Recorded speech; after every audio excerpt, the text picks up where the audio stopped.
The Wolf and the Seven Little Kids. Once upon a time, in a very old and very nice house, there lived Mummy Goat. Now a goat is like a sheep, but it has horns, and it's white and very thin. And Mummy Goat lived with her 7 little kids. Now, when I say kids, I don't mean a kid like you, I mean a baby goat. And the goats were very, very happy, and they used to play, and they'd skip, and they'd play ball, and they'd run, and they'd sing, and they were very, very happy, and they were very good kids.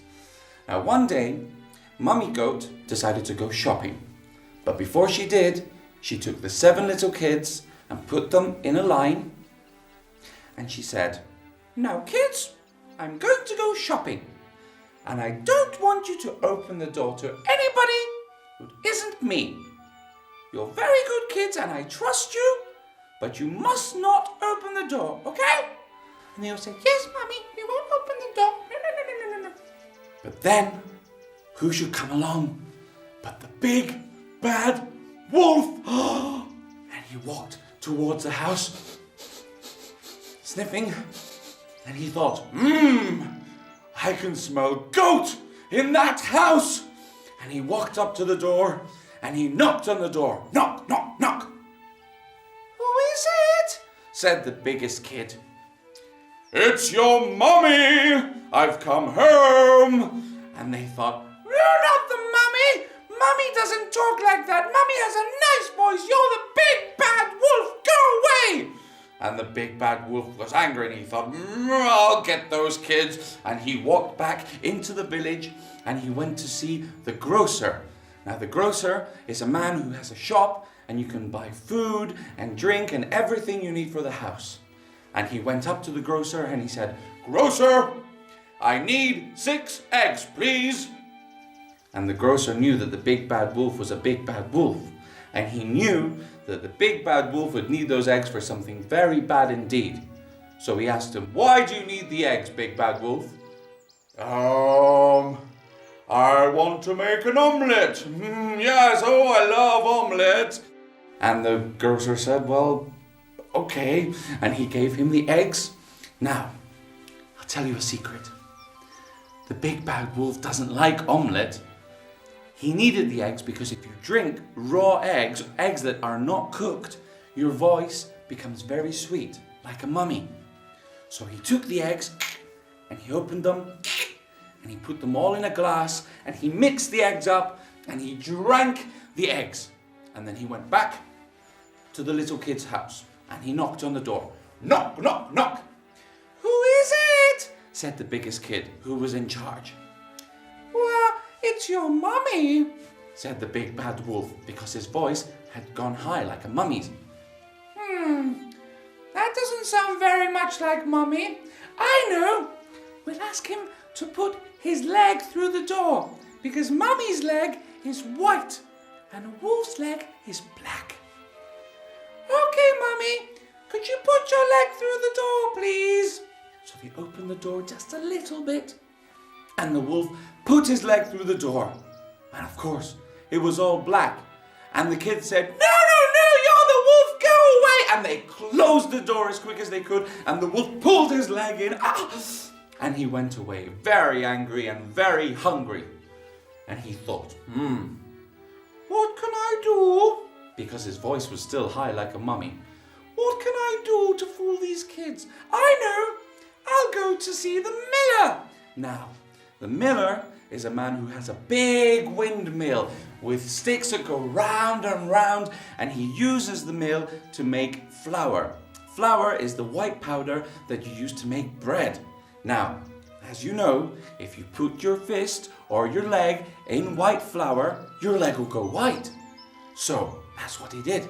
He bought flour and he put his leg in and it was all lovely and white, and then he went back to the kid's house and he knocked on the door. Knock, knock, knock. "Who is it?" said the little kids. "Why, it's your mummy," said the wolf. "Actually, I'm not really the mummy, I'm the wolf." "It's Mummy. Hello, little kids. I love you." And the kid said, "Well, put your leg through the door, please." And he did. He put his leg through the door And when the kids saw that the leg was all white, they thought, oh, Mummy, it's Mummy, okay, we'll open the door. And they opened the door, and there was the wolf. Rah! He didn't do roar like a big wolf because his voice was high like Mummy. He went, Rah! Which was a bit silly, but still quite scary. And all the kids went, ah! And they all ran and ran and ran, but the wolf was quicker. And he took one kid, and he ate him.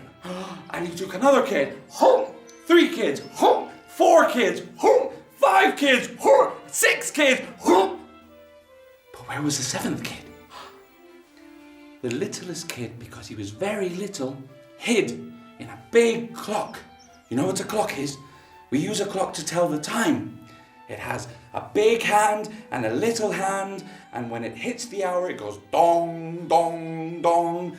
There was a little door under the clock, and the little kid ran inside, and he closed the door, and he hid, and he was very scared. So the wolf was looking around, and he thought, this is very strange. I can still smell kid. Oh, it must be the kids in my tummy. Oh well. Oh, what a lovely lunch. I'm very thirsty. I think I'll go to the river. And he did. He went off with his big belly. And he went to the river and he drank all the water in the river. And when he finished, he went to sleep. Because that's what wolves do when they're very full. They snore. Anyway, before long, Mummy Goat came back to the house from the shopping. And she saw that the door was open. Why is the door open? She said. I told them not to open the door to anybody. And she went in. Oh no, where are the kids? And all of the furniture, all of the chairs, and all of the tables were upside down and were thrown about, and she knew that the wolf had been there. Kids! Kids! Where are you? Please tell me you're okay! And then the little kid, who was hiding in the clock, shouted, Mummy! Mummy! And she ran to the clock and opened the door, and the little kid was there, and he was crying because he was so scared. And she said, what happened? And he said, Mummy, the big bad wolf ate my brothers and sisters. So the mummy knew that there was no time to lose, and she said to the little kid, quick, I want you to get a needle and some thread. Now, a needle and thread is what you use to sew clothes. Okay? I want you to get the biggest needle and the biggest ball of thread you can find and come with me. And he did. He got a big needle and a big ball of thread, and they ran and they looked for the wolf everywhere. They looked in the hills, and they looked in the village, and then when they got to the river, who was there? The wolf. And he was sleeping. And so the mummy kid said to the little kid, quick, I want you to get 6 big rocks. And the little kid ran off, and he got 1 rock, and 2 rocks, and 3 rocks, 4 rocks, 5, 6 rocks. And meanwhile, Mummy Wolf ran over to the wolf as quickly and as quietly as she could, and she took out some scissors, and she cut open the wolf's belly. And when she opened it, there were the 6 other kids, and they were all safe and sound. And she said, quickly, quickly, come out. And she took them all out. And then the little kid came with the rocks, and she put the rocks inside the wolf's tummy. And then she took the needle and the ball of thread, and she closed up the belly. And she said, quick, kids, come with me.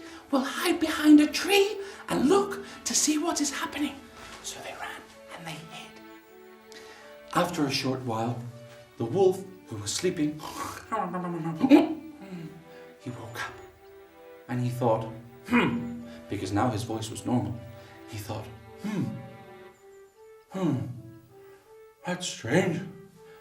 I've had a sleep, but I still have a very heavy tummy, and I'm very thirsty. I should drink some more water from the river. So he walked over to the river, but his belly was full of rocks, and it was very heavy, and he had to walk like this. And when he got to the river and he went over to drink the water, he lost his balance and he fell in the water, and he cried, help, help, and the water rose and and the wolf was gone.